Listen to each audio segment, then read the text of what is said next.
Well, Charles, we've got a special segment now with a very good old friend of mine, Lee Stranahan. Lee, thanks for joining us. Thanks so much for having me. It's great on the to comfy couch. It's very comfortable. Glad you like it. It is. It's cushy. Now, this is the first time, Lee, that you and Charles have been together in a segment. Yeah, we've is never that met correct? before, actually. Yeah, I've seen your name around in your Yeah, work. same here, of course. Yeah. And it's a real treat, actually, to meet you in person. And what I'd like to focus on a little bit is I've had, I'm not a journalist, actually. I'm an investor who's dabbling in exposing complex frauds, and that's brought me into contact with many, many journalists around the world. Yeah. And one of the things I've experienced, particularly in the last year or so, is my interactions, not simply with RT and Sputnik, but with the state TV in Russia, many different channels, is the professionalism of their journalists. That they're actually, when they come to me, they're trying to get to the bottom of a specific issue. And very often what they'll do is they'll interview me, and then they'll put together work with 2 or 3 other people and splice it all together and give really balanced, old-fashioned, great reporting. So when I saw people attacking you, for your work, it seemed extremely unfair, and I wanted to make sure that our viewers had a chance to hear your story. Well, part of it is, I had no problem when they offered me the job. Number one, they offered me, I host a radio show called Fault Lines with Nixon Stranahan, my partner Garland. Nixon on the show is a progressive. He's quit the Democrat Party, but he was a Sanders supporter. And I like the idea of that format of a Hannity and Combs style format. But Hannity and Combs actually Crossfire's the other analog. Crossfire was a lot of yelling. Right. We don't really do that, although occasionally Garland will get me upset. He's better natured than I am. And but Garland's a great partner, and we have a really wide variety of guests. We're the only show I know where we'll get someone from Code Pink followed by James O'Keefe or something. Right, that's great. And I do think that's great because people are so inside their own media shell. But anyway, they offered me the job because I wanted to do radio. I'd quit Breitbart, and I had no problem going to work for Russia because since I went to Beirut, Lebanon in 2013, I saw that the U.S. was on the wrong side of the Syrian conflict. Bashar al-Assad is fighting jihadist, Islamist terrorists. Right. Period. That's who he's fighting.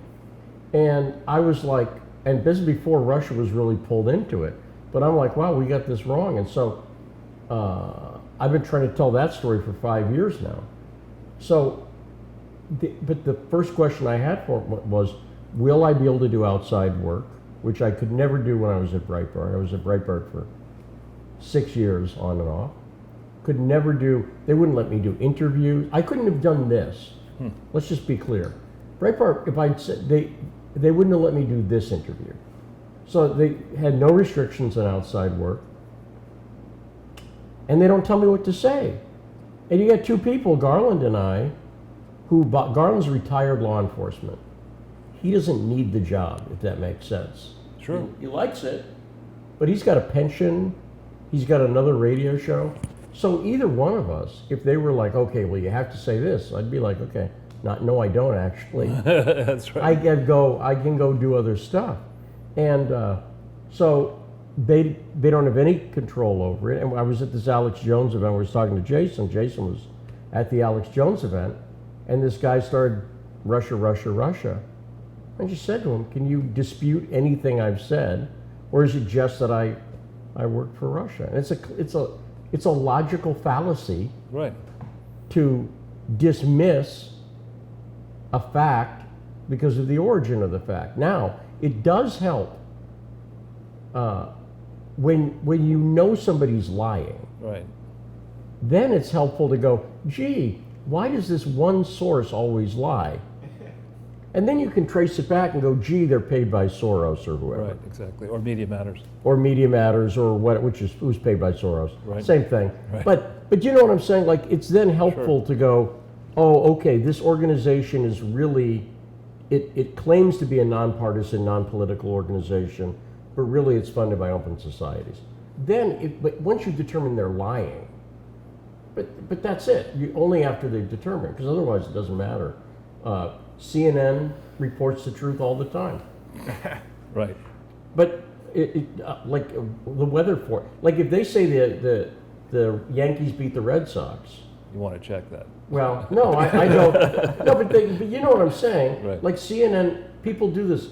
Every news source you hate gets stories right day in and day out.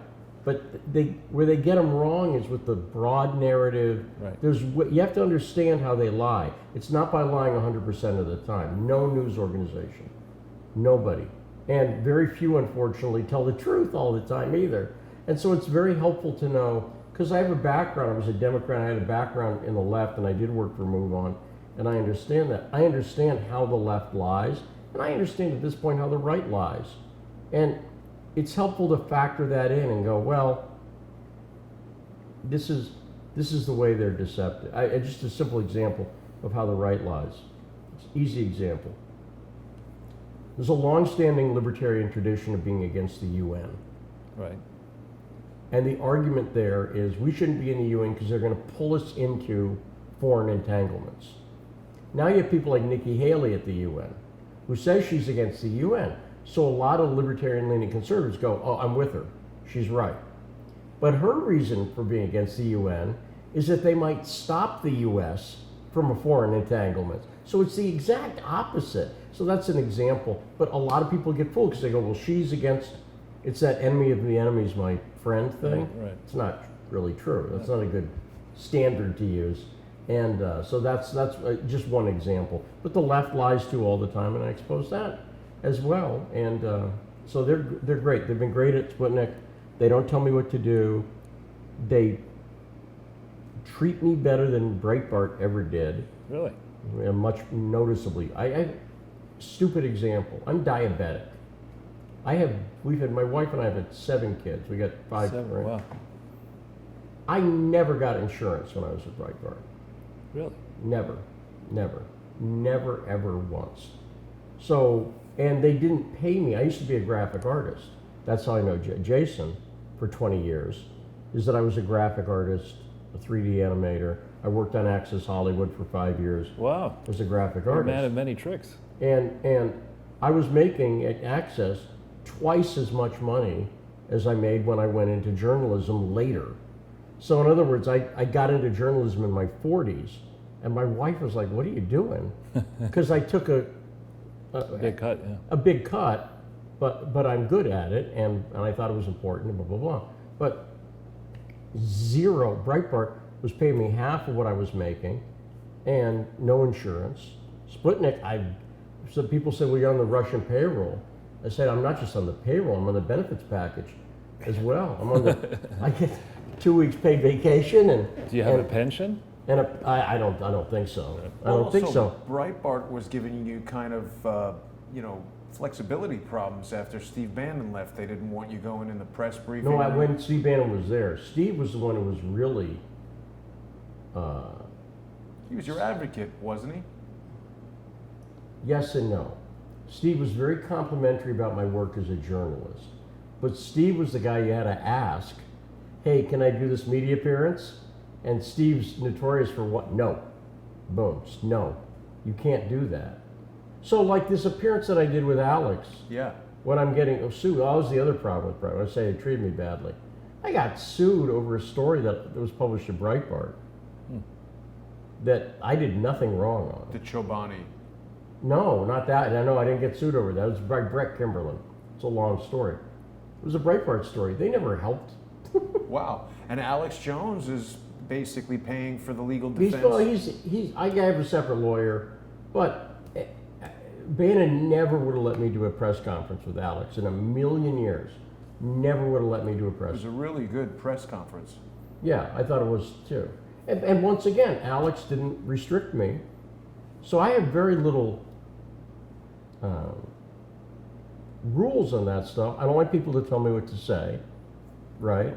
I don't need to. Good luck with that. Reminds me of No, somebody but you know what I mean. Yeah. It reminds me of somebody I know. That's right. As a journalist,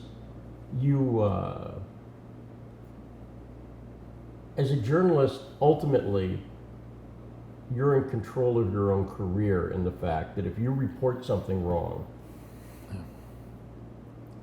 even if it's under pressure from the company, ultimately it's your name on the byline. And 10 years from now, the company may or may not be around, but it's still on your resume. And if you're like, well, they made me, no one accepts that. Right. So I realized when I started doing journalism 10 years ago, at the end of the day, I'm responsible for what I write. And therefore, I'm never going to do something, and I don't do it now. I never did it. When I worked at Huffington Post, I'm proud of every piece I wrote at Huffington Post. I don't regret anything, really, that I wrote there. Same at Breitbart. Same when I leave Sputnik, because I'm just me. Sure. No matter where I work. And so, but now Breitbart was. On the other hand, Bannon was very complimentary. When I was serving Steve knew he could put me on a story, and I would bring home the groceries every time. I know Steve. I mean, I wrote a few pieces for Breitbart just as a contributor. I've been on, when he was there, on the radio shows with him. And I agree, most people who get into, whether it's investment banking or running media companies, are not good at it, at managing. Yes. And what you're dealing with are very creative people who are, as you say, independent. They want to get to the facts themselves. They want to see the story themselves. They don't want some suit, whether it's an investment banker being told to do this deal or that deal, or in media, do that story or whatever.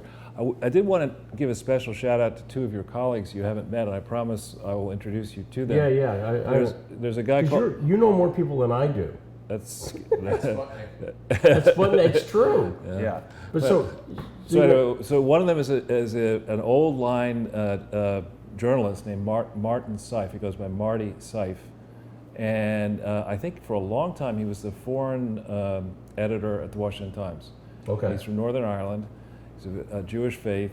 It puts him in a small minority in that area. Right. He is an old school journalist. For example, when he interviews me, he doesn't use a tape recorder. He uses white paper and a pen. Wow. To take notes. Wow. And but he does really thorough work. And then there's this fine woman who lives in some small town, but then commutes into Moscow, I think, named Ekaterina Blinova. And I'll put you in touch with both of them. Yeah, that'd they be do great. Outstanding work, not just on stuff with me, but all sorts of different topics, and they might be a resource for you. Well, I have this theory. I mean, one of the ways I get stuff right is I try to lean against my biases. That's smart.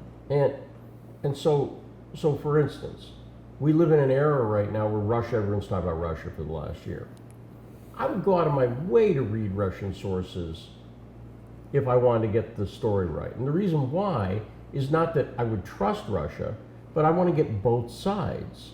So you never, there's a reason in a trial, let's say, they let both sides talk. Because if anybody's ever watched a trial, one of the things that happens is you listen to the prosecution's case and you're like, oh, the guy sounds guilty. I don't know. It sounds like that's pretty good. Then you listen to the defense case and you're like, I don't know, maybe he's not guilty. And so very few people do that, I found, as consumers of journalism. If they go, well, here's the right-wing case and I'm right-wing, they just listen to that. Whereas it's always good to go, okay, Media Matters, I don't like them and I don't agree with them and I know they lie because they lied about me, but let me see what they're saying. Oh, and then let me try to run it down. And if they've got a point, like it actually helped me on the Benghazi story to figure out part of what was actually going in Benghazi. I ran down what Media Matters was saying. It's like, oh, okay. So I always try to be very, look at it. I think everybody should be, right now, when Russia's being demonized, everybody should listen to Russian media and take it skeptically and check it out. But what I found is everybody who thinks they know what's going on with Syria, almost everything they think is wrong. No, I agree with you. And so it's the same with Russia. They don't know. Even Bannon. Bannon's a smart guy. Steve Bannon is a Very smart guy. He still is pissed about Russia from the Soviet Union. I know. And I know. I know. Yeah. So I'm of a school of thought, actually, in my entry into this, I started really in financial investigations. So a lot of CNBC, Bloomberg, Fox Business kind of stuff, Wall Street Journal, Barron's, etc. But then I drifted into this whole with the Clinton Foundation, political fraud and campaign violations, corruption, et cetera. And in the last, I'd say, year and a half, or 2 years actually, I found myself spending an enormous amount of time as a guest on progressive radio. Yeah, which is right. really I was chairman of the Yale Conservative Party when I was 19 years old. Wow. You know, Wow. and which was a centrist conservative party, but nonetheless, you know. But still, yeah. To be At Yale. At Yale, yeah. Yeah. And then I'm 62, so that was back in 1975 or so. Right. But anyway, there's a wonderful woman named Utrice Lead, who's an experienced journalist. She used to be, I think, in charge of WBAI or here in New York, which is a far left leaning radio station. I've been on WBAI with Randy Credico. So yeah, Randy's great. We've had Randy in the show. Yeah. So 75, that was shortly after the New Haven Black Panthers trial. Right. Yeah. That was short. That was early. That was a little bit earlier. Yeah, it was like 3 years with the earlier. Erica Huggins. Right. But it was probably still. So it was shortly after Hillary Clinton was in Yale Law, where she worked with. Yeah. Well, you know, it's actually very funny. There was a guy, and I forget which organization. It's a DC think tank. You know, who came and was talking in 2015 to the Monday meeting. I don't know if you've ever gone to that here in New York, which is an interesting gathering. And he was arguing then that American politics were going to shift and that elements on the far left and the right would actually start to agree on certain things, that the establishment was actually bringing the country down and we need to root out the corruption, forget the deep state, on and on and on. And he then said, you know, and I premised that on the experience that I had when I was at Yale, when there was an odd situation where there was an alliance that came together between progressives and conservatives to defeat a liberal. And and I walked up to the guy afterward. I said, "So what year did you graduate from Yale?" He said, 1980. And the guy looks at me and says, "Do you know anything about what I was just talking about?" I said, "Well, a little bit, because I did it. I was the person who did it." Yeah, right. And so I had been defeated by I ran for president, lost after I was chairman and of the political union, and they played a dirty trick on me, and I exposed it, but I lost. And then I said, I'm going to get these bastards who did that, and I put the coalition together. 3 conservative parties, 1 progressive, back in the day when progressive meant more like Marxist. Right, and we came together and we defeated the liberal. Well, even communism is, I mean, I have an alternate theory than I think a lot of people on this, which is when you look at populism, I have a site, populist.tv. So I've had to think a lot about what populism is. And populism is, in one sense, it's a politically neutral term. What I mean by that is, historically, if you look at the history of the populist, it applies to everybody from Huey Long to Donald Trump to Fidel Castro. Because there's no question whatsoever when Castro, if you look at it, if populism is anti-elitism, the Cuban Revolution was initially a revolution saying, look, these companies have too much power here and blah, blah, blah. And what happened was, and the communist revolution, again, it is a people's revolution. Now, what happens is, in my analysis, as soon as your solution becomes big government, it fails. Right. So even if your intent is, and Castro's interesting, because he was not a communist initially, his brother Raul was. But when Castro came to New York in the 50s and was on the Ed Sullivan show, they were asking him, were you a communist? And he was like, I don't know. No. And the people who became the anti-Castro people called Castro a traitor to the revolution. That tells me that they were upset when because it's true, all that group, Alpha 66 and Vencian and that whole group that was sort of involved in the Kennedy assassination too, when they look at it, they call Castro a traitor to the revolution. So in trying to look at history through the lens of populism, I kind of define it now even. My partner Garland is what I would call a big government populist. He's a populist. He's against the elites.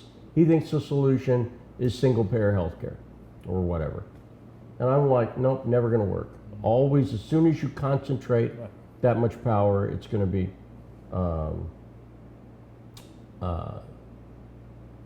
co-opted. So that's my view. And looking at history through that lens and trying to go, okay, just because something's populism doesn't mean I'm going to agree with it. Right. It's anti-elitism, but trying to see where they went wrong, and trying to see, frankly, where it's gone wrong with Trump.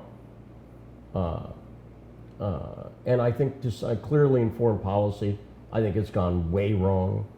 I think it's helpful. I think it's very helpful to try to look at it through an alternative lens. So I see more. So it's not surprising to me that progressives and a perfect example, and you know this in the investment world. 2007, we had the economy tank. What came out of that? The Tea Party came out of that. Right. And Occupy Wall Street Right. came out of that. They both see the problem. They're right about the problem. There's no solution to the problem, but they just had two very, very different. I think there are solutions to the problem, actually. I have up on my website, because everybody has to do this, when somebody says, you're always criticizing everything, Charles, can you come up with a solution? So I have a 10-point plan, specifics of how we could get back on track. I think the one part of the largest economy in the world that has not been disrupted, the American economy, is government. When you look at you look at the hard statistics on government, which are available through the National Income and Product Accounts tables online, we spend all in state, federal, local government over $6 trillion a year on government. $6 trillion. Right. It's preposterous. Yes. Right. And you look at that, and in the same way, and I'm not saying it works perfectly at all, that Amazon disrupted retail, and Craigslist and the social media types are disrupting advertising and media. Corporate media, it should be possible with the tools that are out there to disrupt the existing form of government and not spend $6 trillion a year burning about $2 trillion. I'm 100%. You're 100% convinced you're right. But there's having lived in D.C. now for a year. Sorry to hear that.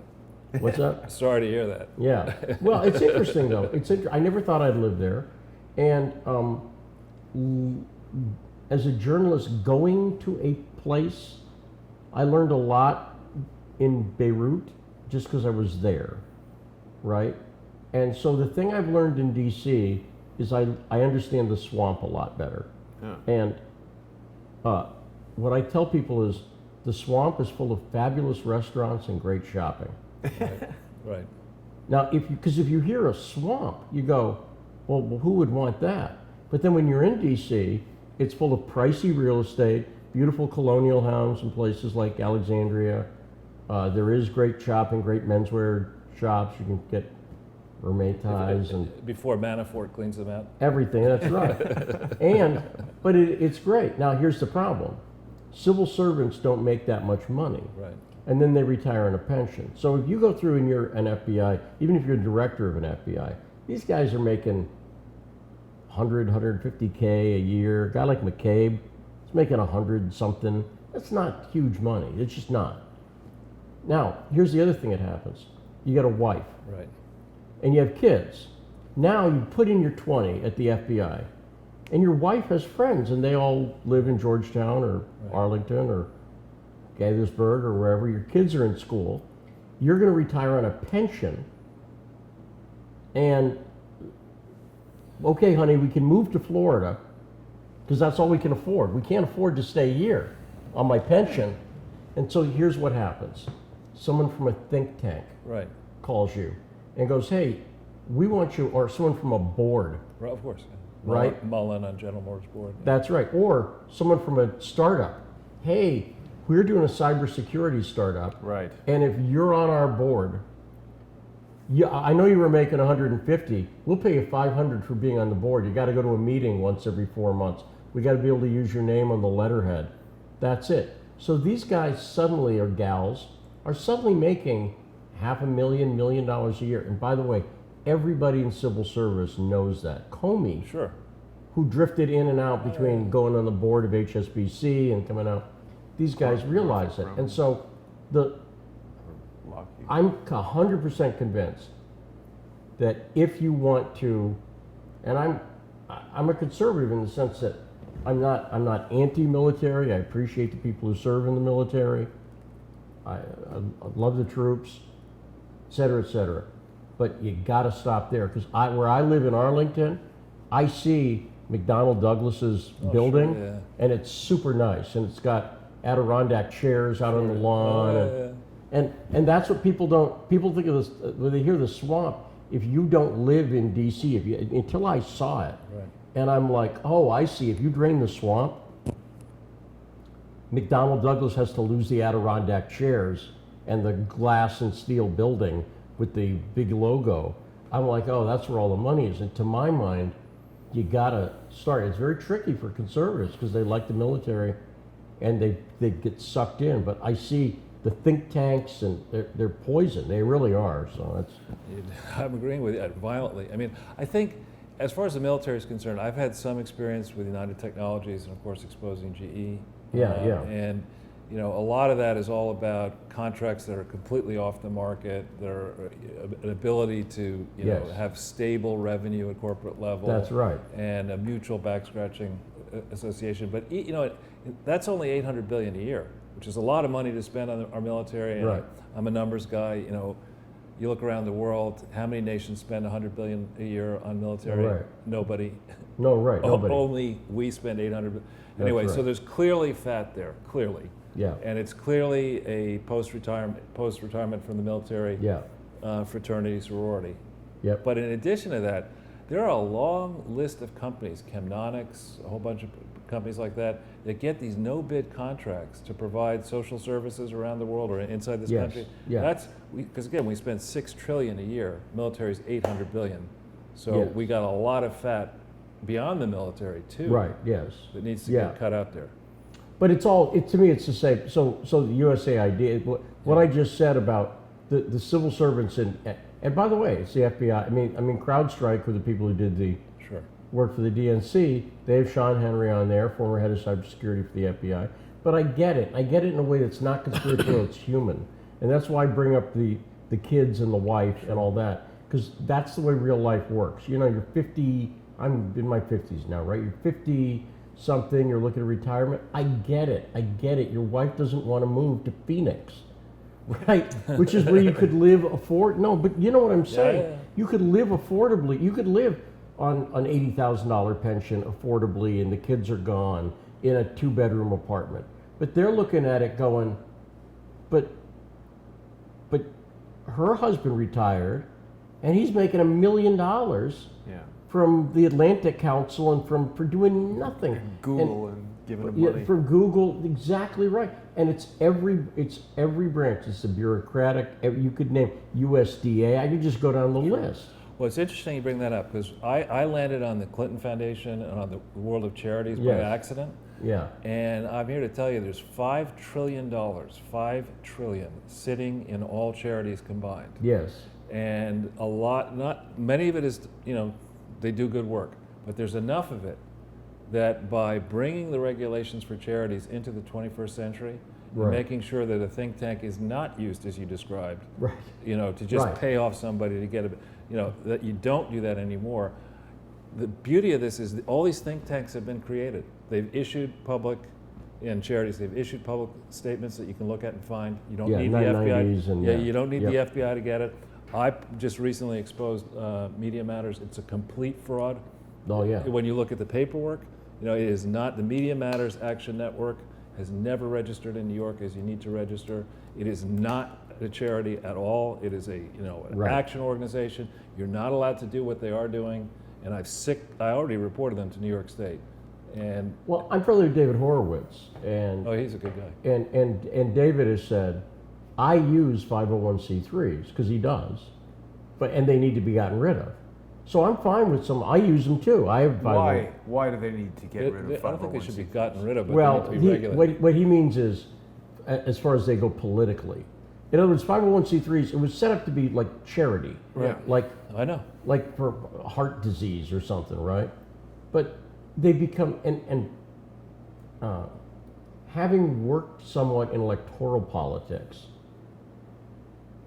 and reported on it, here's the scam. It's the easiest scam in the world. You're supposed to have a Chinese firewall between, let's say, a 501c3 and a 527, let's say. Oh, yeah. A political organization, Right. 501c3. But you could be an executive director at a 501c3, and you could also be in a 527. Now, you can't have a firewall in your head. So in other words, you're not supposed to coordinate, except everybody coordinates, and they all know how to do it. But here's a trick. Here's a trick for you. That is technically true. Yeah. What is a 527? It's like a. It's 527 is a political organization. Right. Then there's a 3 and there's a 4. And the difference is one's dark money. And so, do you know what everybody uses? And the answer is all of them. Everybody uses all of them. So a group like Media Matters, I'm sure they have a 3 and a 4. Right, but here's a little trick for you. Yeah. When you focus on the charity itself, right, Yes. it must actually be organized Right. lawfully in every state where Right. it solicits, and it must operate lawfully. Right? It must. Yeah. By organized, you have to. On the day that you file your articles of incorporation, you got to make sure that the lawyers don't just do it, that you have a board meeting, that you have bylaws, Right. everything's right and proper. Yes. It must exist. Okay. Yeah. The media. What I'm telling you is the Media Matters Action Network doesn't exist as a legal entity. Yeah, Right. that's interesting. So they're screwed. You can't Yeah. coordinate with an organization that If doesn't. if they get busted, but the problem is hardly anybody gets. No, they are in the process But- of being busted. Good. I assure you. Good.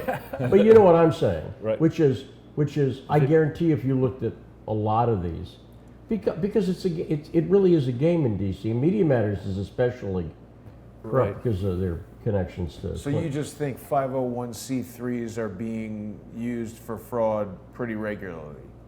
Yeah.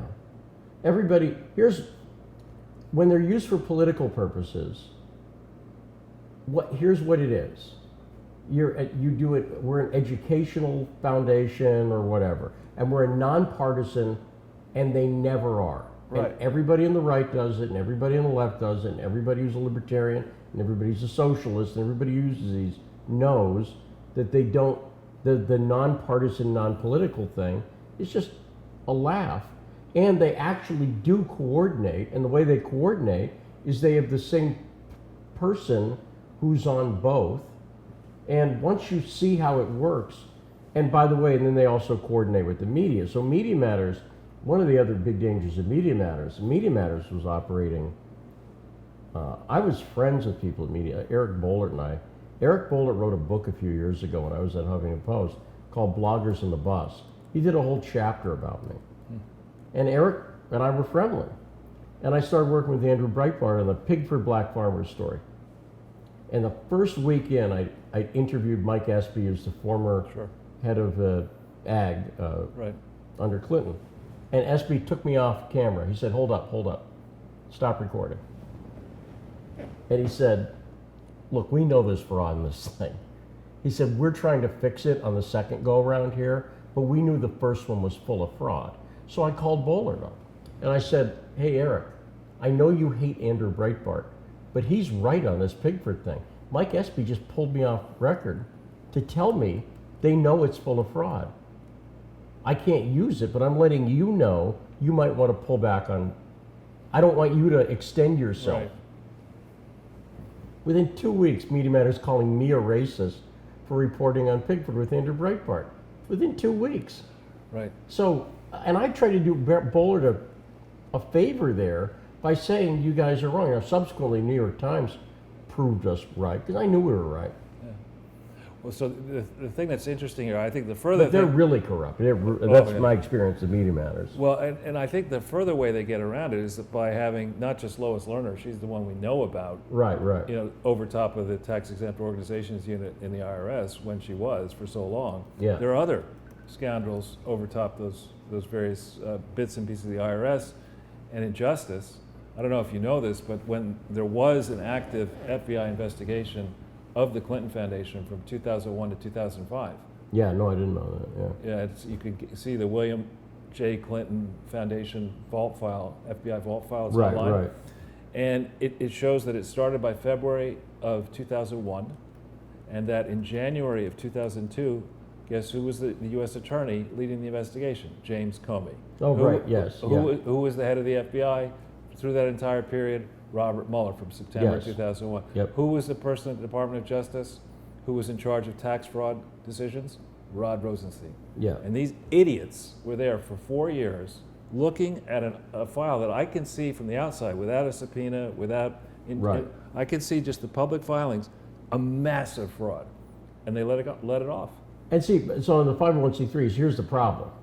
Some of the stuff Lerner was investigating, like these Tea Party groups, were completely fraudulent.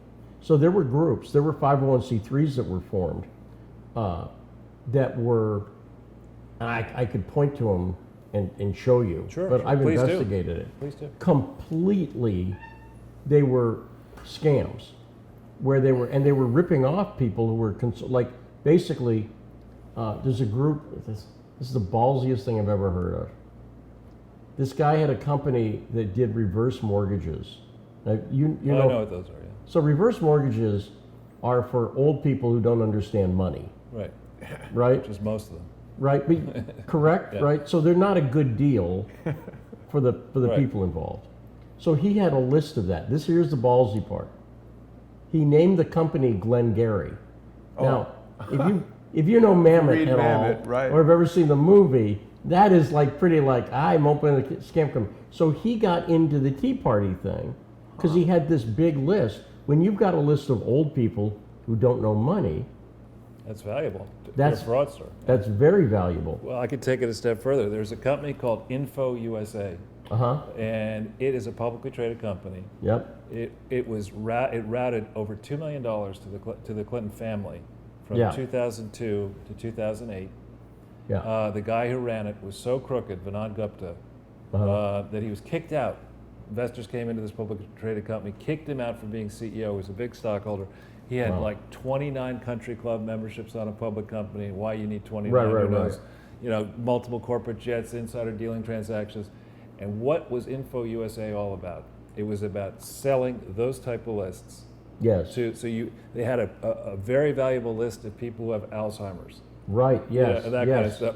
That's right. Outrageous behavior. It's completely outrageous. You know? Yes. But that's what happens. And so some of these Tea Party groups, and the one that I've written about is TeaParty.net Leadership Fund, which was started by the guy who I mentioned and stuff like that. And I'd written about it. If you're giving money to the Tea Party, you don't want your money going to Mitch McConnell. But I showed through the 501, I showed how they route the money, and you can just do the ins and outs. You can just look at where they get their donations, who their vendors are. Right. And this information is all public. I've been asking this question for a while. 501c3s seem very abused. And this, 100%. well, this lawsuit that I'm under is because I've been exposing Robert David Steele's 501c3, and it's remarkably similar to your lawsuit, but I don't want to deflect to that if you still have more. No. What I would say is that 501c3s, we have to be careful. There are 380,000 or so of them, and there may be 50,000 that are a problem, which is bad. But a lot of them are like the ones that I've been associated with, where they take the rules incredibly strictly, and it's their own money being given away. Right. And they do try to play by the rules. I take the point that there are. Yeah. I mean, I'm exposing the Clinton Foundation, and it's not just the lefties in the Clinton Foundation. We're pivoting today, actually, to begin focus on the Bushes. Yes, right, which is a big factor with the Clinton.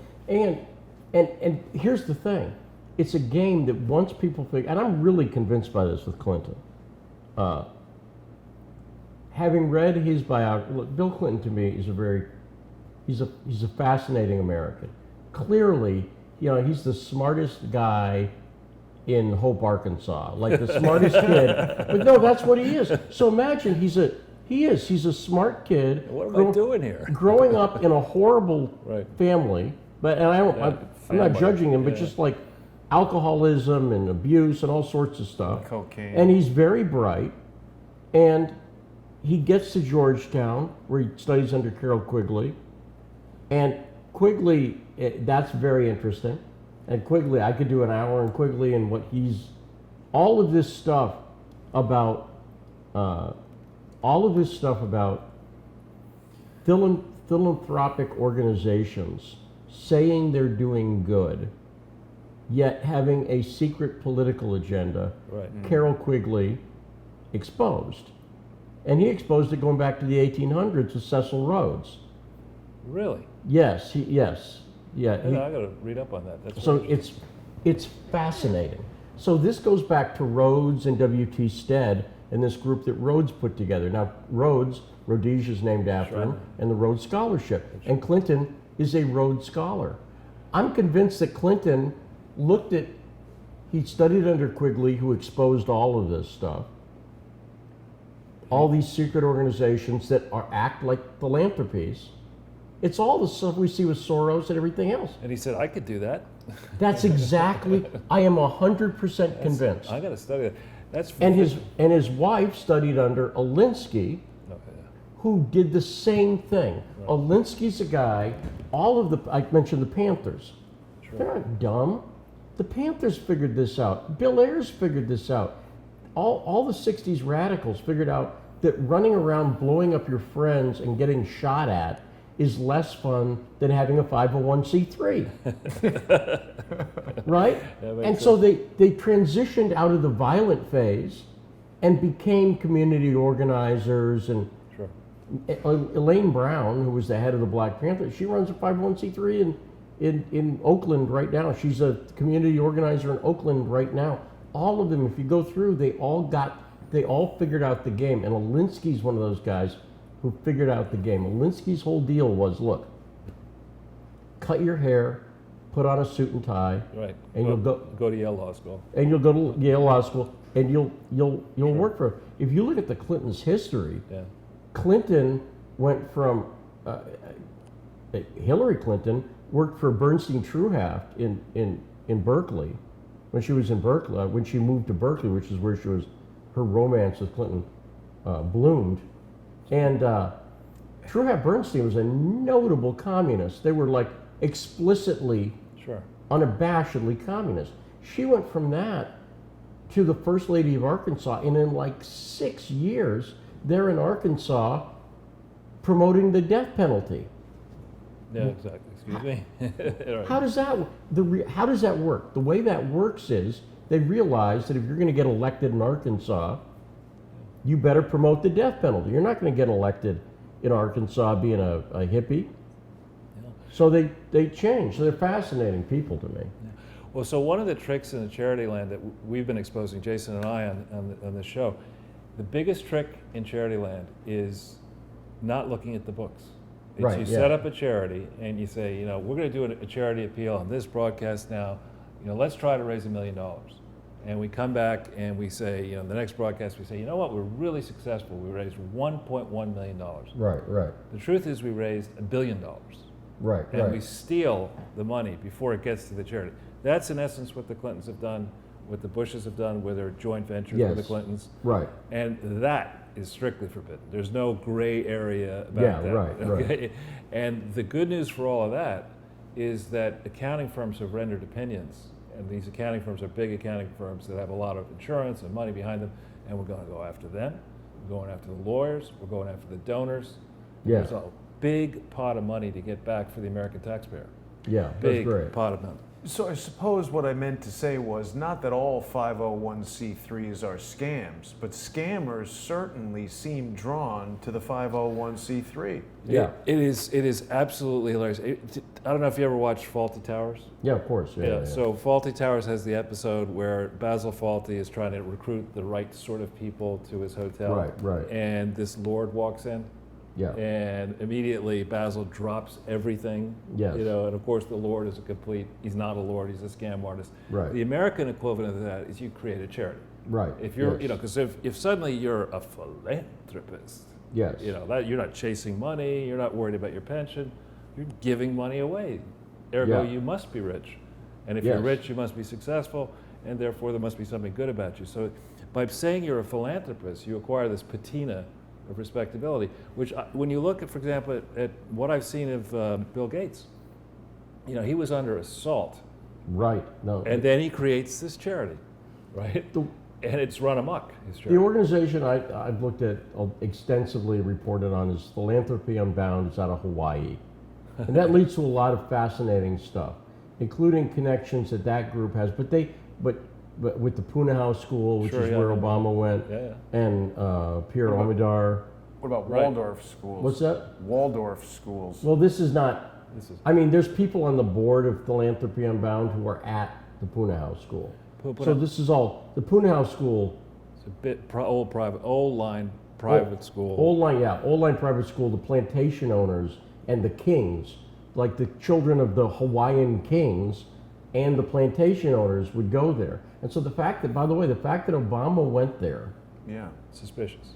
It's fascinating. I don't know what it is. It's fascinating because he shouldn't have gone there. Does that make sense? You know what I mean. I know. I went to a school here called Horace Mann. I don't know if you know Horace Mann School, but it's, I've heard, yeah. Yeah, it's similar. It's been in the news for bad reasons, but it's a similar approach to the school in Hawaii you're talking about. Well, we were sad, like because I grew up in Western Massachusetts. We were talking about that. Phillips Exeter. Sure. My brother went there. Massachusetts ago. So Phillips Exeter right now, Phillips is a lot of Saudis and a lot of Middle Eastern, right? And so you get fascinating stuff by reading those alumni. I will say this.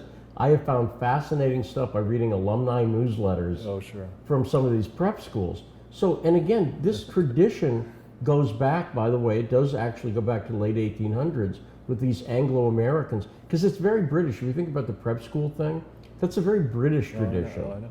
It's not American. It is, but not really. It's like elitist. It's a little too elitist for America, but it's part of that very British tradition. And so this Philanthropy Unbound in Hawaii, you can see when you look at their 990s that they gave money to open societies. So why would they do that? The reason they do that, I know why they did. They didn't tell me, but I can figure it out. The reason you do that is your ticket to the dance. Sure. Right? So if I want to start to make a splash in the world of philanthropy, and I want to get known, right? It's like Hollywood. Jason and I both worked in Hollywood. If you want to make a splash in Hollywood, just go in and buy a script for $1 million. Now suddenly everybody would be like, "Who the hell's this guy?" You're a producer. You'll be getting lunch with everybody, and the actors will want to know you because it'll make the trades, right? I bought a script. It doesn't make any difference what the script is. So when I saw them like giving money to, I'm like, well, open societies doesn't need your money. Sorry, they gave money to Soros? Yes. That's nuts. Yes, it's nuts until you go, oh, I see what they were doing. Because that's my theory. This is conjecture. I can't prove it. But it's the only thing that makes sense to me.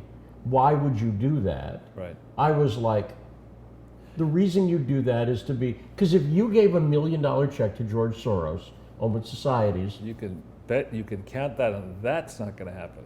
But if you did, you would be having lunch with his son, and that buys you. That's your ticket. Yeah, that's your ticket to the dance. Whereas if you give $20 to move on, that will never happen. Right. And so this is the game.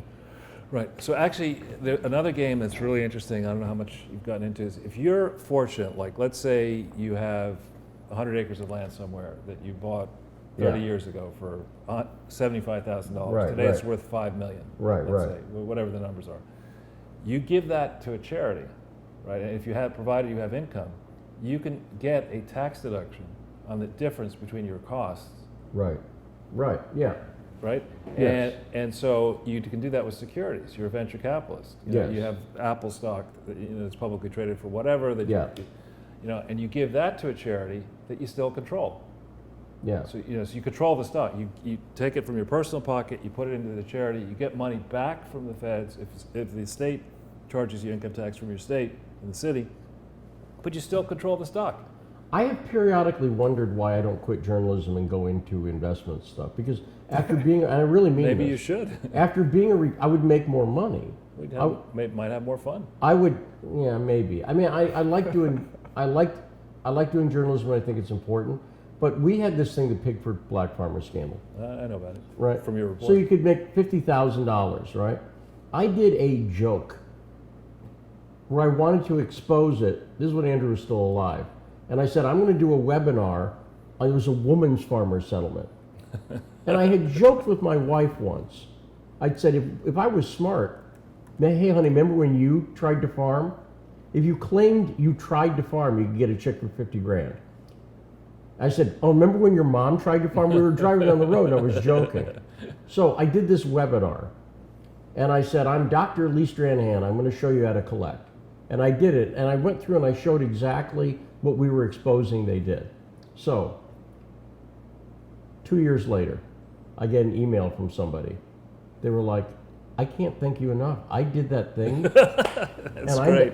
They sent me $50,000, and I had never farmed a day in my life. All I did was I filled out the paperwork like you said to do, and I got $50,000. That's outrageous. I guarantee you, if my wife and I had done that, I guarantee you, we could have made. I'm not sure, but I'm not joking. I could have collected for my mother. This is the way it worked, and I saw tens of thousands of people collected on that. Now, at a certain point, and like the 501c3 game, I totally get it. I've researched it enough. I understand how it works, where I completely get it.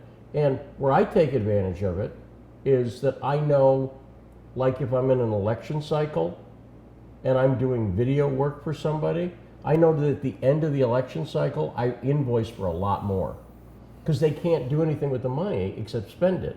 And you get to a point in an election where if you got $100,000 in the bank and the election's over, it's just stuck there. It's not like you keep it. So if you're running for office, at the beginning I'll say, I'll do the video for $500, and at the end, give me 20 grand. Because if you've got 100 grand and there's 2 weeks to go, you'll go, okay, that's fine, here we go, I'll write the check. So that's what I did. That's perfectly legal. That's completely legal, but it's how the game works. But you wouldn't know that unless, like, it was investigative reporting where I'm like, gee, why are these invoices getting bigger? That's why. Because there's all these things, like video production is a perfect example. When you fill it out for a vendor, Jason and I both done video production. Jason, what does it cost to do a commercial? And the answer is somewhere between $100 and $100,000. And the difference is certain directors will get $100,000 for yelling action and cut it. Errol Morris or whoever, a documentarian like that, when he does an Apple commercial, he cashes in. And so there's no value, there's very little objective value in doing an average campaign spot. And so that's what these people have figured out. And I think that's one of the biggest, most interesting things about being a reporter for 10 years is figuring out these various scams. But periodically, I know people in journalism who, Glenn Simpson from Fusion GPS used to be a journalist.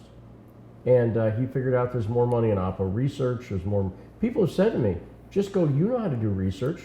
Why don't you just go become a day trader or something like that? I wouldn't do that. But you know what I'm saying. I wouldn't either. But you know what I'm saying. Like people go, if you have a research skill set, that's got value. So I don't know. One of the things I have found is my training as an investment banker, an investor, et cetera, starting out in high visibility, publicly covered deals, all over the newspaper, stuff like that. You get sued on every deal. Yes, right. And so you have to be right. Right. You have to be very, very careful and right. That's the training I have. When I get to the investigative journalists I meet, you could be a rare exception, are not that good with numbers. They're very good with words, most of them. Yeah. And that's how they get to be great writers, but they're not necessarily instinctively numerate. And so a lot of the brand name ones, they've interviewed me. They start up most interviews. They say, "Look, I'm not very good with numbers." And I said, well, I'm glad to hear you're going to be writing a story about GE because that's all about numbers. Yeah, right. Right. Yeah. So, but I love the work you're doing. It's an honor to meet you in person. Oh, well, thanks so much. And I love the approach you're taking. And I think the world is thirsting for this type of approach. I stopped reading the New York Times. So. I think it is. I stopped reading the New York Times 20 years ago, or longer. And the Wall Street Journal I don't even like. I like stuff where you quickly synthesize something, you give the reader or the viewer a chance to check the facts. We do that on every one of our shows. We show all the sources that we're looking at for the stuff. And I love it when people come to me and say, hey, you missed this or you missed that. Maybe you should look at this differently. That's what you can do. That's what you are doing. And Yeah. I think in Sputnik you've got a very good partner. Yeah, no, I do. They're great, and like I say, they pay me and insure me, so okay. So that's great. Well, it's been a pleasure to meet you too, and I would love to have you on the show sometime. as I Anytime. mentioned. And yeah, I mean, it's a very interesting. I periodically I go, I don't know if there's a market. I think there is. Oh, there's a market. I'm friendly with the friends. I don't know what I am, but a guy named Eric Weinstein. Eric is head of Teal Capital. Brilliant guy. Peter Thielstein. You'd say, yeah, he works with Teal. Yeah. And Eric's a mathematician, Right. physicist, speaks 9 languages, brilliant guy. And he and I've talked about this. He's like, I don't think there's a business model in journalism. I have one. But I do too. But I understand why. Right. There's so much free information that it's tough to charge people. It's tough to write. Right. It's tricky. Right. And when a guy like that goes, I just don't see the business model. I'm like, I think there is one, but I have the same feeling. But I get it. So when smart people are like, and then periodically I go, maybe Eric's smarter than I am. Maybe the problem is I'm in the buggy whip business, and cars have been introduced or whatever, and so. Well, I mean, if you look, for example, at Bloomberg, that's a good clue. I spent a lot of time on Bloomberg in 2009 to about 2013 until it became globalist, and my approach doesn't fit with that. Yeah. But their business model is simple: you sell a machine for $20,000 a year, a subscription, and you don't care how much you lose in the news business. And there are 300,000 people buying your machine for $20,000 a year. Profit margins are well over 50%. Right. And you're a happy camper as Mike Bloomberg. You've got you own basically, I don't know, 85% of the company. Yeah. And that kind of approach to that's what we're trying on Citizen Journalism School, and we'll see. Yeah, good. Well, that's what I'm trying to make. That's what I'm trying to make, is try to grow good journalists. That's what we're trying to do. Tell us about the Citizen Journalism School. So it's an online, citizenjournalismschool.com. It's an online self-paced thing. It's based on a real simple premise. Everyone knows journalism's messed up right now. And I think that the problem is systemic. Therefore, if you're waiting for journalists to suddenly get better, that will never happen. Right. We talked about Jake Tapper earlier. You've been interviewed by Jake, right? If Jake Tapper had an awakening, red pill moment, and came into work tomorrow and said, you know what? He'd be out the door by the end of the day. Right. So, no, it's just, I'm not joking. That's CNN. You're right. It's 100% true. And therefore, it's a systemic problem. It's not Jake Tapper.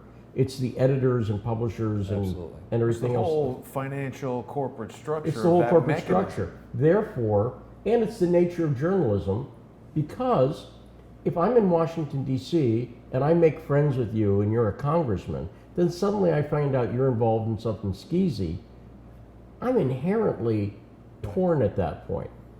Just, it's true. And so citizen journalists are going to be the solution to the problem, because they don't care that much. The people who live in Washington, I see this in the White House, I see this with people who are ex-colleagues of mine at Breitbart. Like, I'm not planning to stay there, so I kind of don't care who I piss off. But citizen journalists don't care at all, because they're like focused on an issue. So they don't care if they think farm subsidies are bad or corn subsidies. They don't care. So this is something that anybody can. Anybody can do it. I show people nuts and bolts, how to find 990s, how to go through them, how to logic, how to write, how to broadcast, how to podcast, how to do video, how to do everything. And it's an adult education, self-paced class. And you're doing that as a 501c3 or as a business? No, it's a business. It's a business. We should do it as we may do a 501c3. It's charity fraud. Adjunct. No, because there's reasons you do that. Right. There are reasons you do that. It allows you to get certain contributions and stuff like that. But, and we have people now who sign up for memberships who don't want to go. I'll give you one business model which is interesting. I'm very well aware of an organization called the Chartered Financial Analyst Yeah. designation. That's a charity. And what it is, it's a testing service. Very tough test. They charge for study materials. They charge for it's for the financial world. So it's for the smartest financial analysts to get that title. Yeah. If they're starting out, And I think they charge like $20,000 for the tests. We're like $1,500 is a lifetime membership. It's like Right, $500-600 a year, right. and then $1,500 is a lifetime. I mean, that's meant And on you're- purpose. And you're getting people? Yeah, Good. yeah. We're getting people. We'd like a lot more people, and it's. Again, Jason knows I've taught forever. I worked in Hollywood for a long time, but I taught, and Where did you teach? all over the place. I mean, Animation and visual effects. That's how Lee and I met. When I was a teenager and Lee was in his young 20s, he was doing a lot of videotapes about how to do this animation software, and I couldn't cool. afford the video. and Jason will Jason will tell you I'm a very good teacher. Yeah. So I was never particularly I'm not a great artist. I know people who are like That great. I disagree with, by the great way. artist. You've always said that, but he is great. My You know whole why- angle was I couldn't afford your video series, so I You said know I'll why do a I seminar with Lee. the reason I say that, and it's not humility, is my brother, who Well, you Kenny's also know, exceptional, yes. is a brilliant artist. My brother is like a painter Yeah. who can copy Vermeers, and he's just a brilliant artist. I'm not. And I'm a good I'm a good photographer. I understand certain aspects of it, but I can't paint, I right? can't. And so my brother, so that's what it is. So when I think artist, I think that dude. I think my brother. Wait a minute. You can't paint, and you're an animation expert, and you're colorblind. Yeah. Yeah, But what am I missing here? And I'm blind in one eye. Are you Well, blind in one eye? here's what it is. 3D animation. I always used to say this. 3D animation. If you're like me, like you're a photographer, you've got a camera in the 3D world. So if you know composition and lighting, which I do, you could focus on that. Someone like my brother, in the real world, he used to build furniture. That's cool. So because he's got that in his brain, when he sits down to a 3D graphics program, he can build stuff. I hate that part. I like doing the lighting and moving the camera around. So 3D animation, it's so broad. It's like a filmmaking in your computer Yeah. that people, and some people get into it who don't have any artistic skills, and they're just programmers. They're just coders. And so it's one of those worlds like journalism, actually. I would say it's like journalism. Just very broad. You can It's get into very any broad. aspect. Like journalism's got plenty of room for people who are research nerds or personalities or opinionated or introverts or extroverts. Like, what kind of personality do you need to have to be a reporter? I don't know. What do you got? I mean, you can be introverted and nerdish and bookish and super great as a reporter, or you can be an extrovert. Alex Jones, I would say, is more of the extrovert type. Laura Loomer. A little bit. Or whatever, but you know what I'm saying. There's different types, and so I'm a good teacher because I think about the different modalities that people get into, and it's a great school. We have a variety of classes online, and Good. it's all just all you can eat. Well, for those of our viewers, and we now have, thanks to Jason's excellent work, quite a number of viewers. Many of you are just like I am. I started out, by accident. I had no interest in this. Actually, what I wanted to do was go to Oxford, get a PhD, and study medieval history. That's what I was thinking about doing. A lot of in money in 2006. Night. Huh? A lot of money in that medieval history. it's That's big. a growing. It's a big That's a family big market, business. yeah. Right. You could become a knight. Like night. I wouldn't settle for night. But anyway, and so I've never actually had any formal training in writing. I've never taken a writing class or any of that kind of stuff. And to know that there is such a service with you, it's a great thing. And I would encourage our listeners to check out his site. Well, that's what's what the I was name of gonna it? say. CitizenJournalismSchool.com. Okay. Perhaps you should go to Citizen Journalism School. I Visit never liked Citizen- classes. That's what they're good. It's video. It's online instruction. So it's videos and stuff like that. As I said, I went to Yale. I took my junior year abroad, and then my parents were very nice to me, and they let me enter a program where I didn't go to class for my senior year. Yeah. And then I went to Harvard Business School directly, and 50% of your grade was class participation. Yeah. So my strategy was not talking in class, and just listening. We get people who binge view. We get people because there's videos, and so some of it's just like writing. Yeah. Some of it is literally just like we have computer tricks, like how when you're going through researching, how to copy and paste 20 things without flipping back and forth. Like it's that kind of No, it's good stuff. stupid. When I say stupid stuff, I mean, you go, well, that's not being a journalist. Well, we cover that too.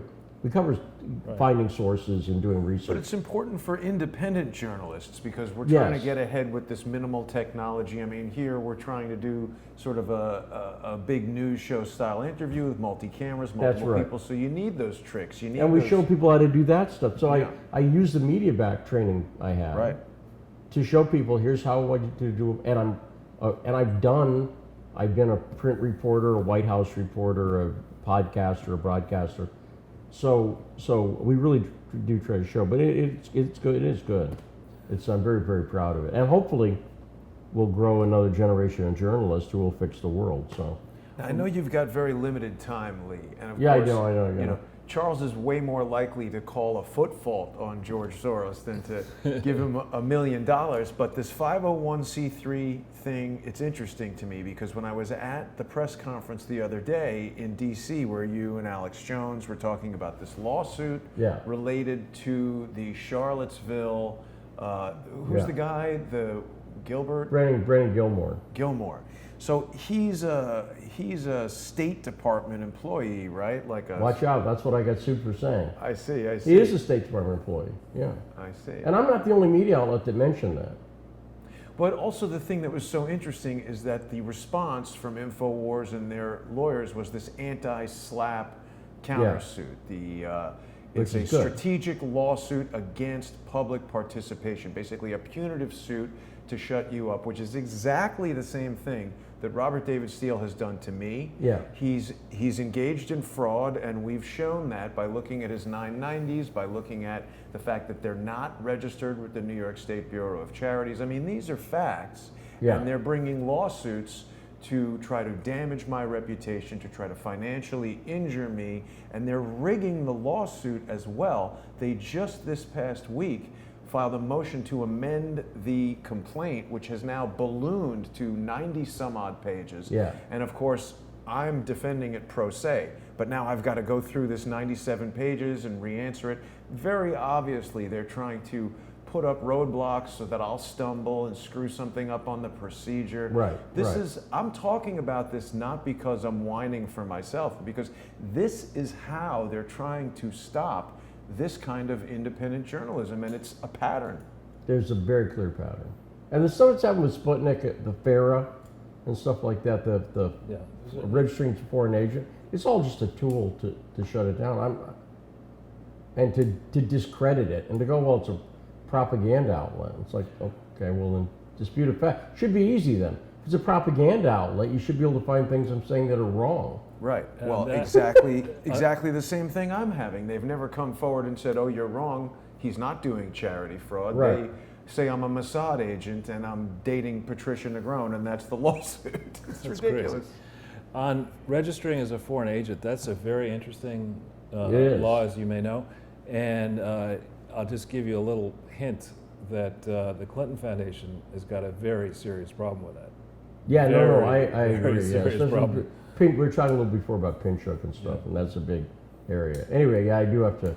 Well, we should have you back to talk about some more of that. Anytime. You've done a ton of research on Ukraine and all the things that they've done. Yeah, it's a big deal. We appreciate the time, Lee. It's always great to have you on. And I'm so glad that you guys got Yeah, me Thanks too. so much. Me too. Thanks so Great much. to meet you. Really appreciate you having me on. It was great talking to you. All right. I always feel like I blather on. No, well done. It's very good. Enjoy the rest of your weekend, and we'll see you soon. I will do.